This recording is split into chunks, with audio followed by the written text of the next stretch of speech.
On the day of the wedding, the groom was stunned to see his fiancée, who had always been in a wheelchair, suddenly stand up and walk. Her best friend was just as shocked. Trying to save face, she quickly said the woman could stand but not walk, but the bride smiled calmly, and took a few steady steps toward her, even lifting her leg to tease her. She had fully recovered, and she had chosen this exact moment to reveal the truth.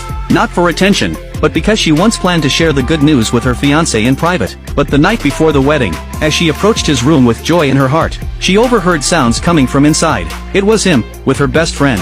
When she knocked and confronted him, he denied everything. He even accused her of not trusting him, and told her coldly, "If you're not going to marry me, then get out." Heartbroken, she left in tears, quietly wheeling herself away. The moment she got outside, she called her father, a secretly wealthy man who had kept a low profile for her sake. Her brothers, all powerful men in their own fields, had planned to give her the perfect wedding, but now, they were ready to help her expose the truth. Just after the call, her bag was suddenly snatched by a thief. Before the thief could escape, a handsome man appeared and stopped him. It was a powerful CEO, and when he returned the bag to her, she looked at him and made a bold proposal. "Be my groom." Coincidentally, he had been under pressure from his family to marry, so he agreed. On the wedding day, she arrived in a wheelchair as planned. Everyone thought she was still disabled. She gave a heartfelt speech about how much she had once loved the groom, and how much she had sacrificed for him. But he, growing nervous, cut her off mid-sentence, fearing she would reveal his affair. She stood up, grabbed his collar, and shouted, "You're not worthy to be my groom."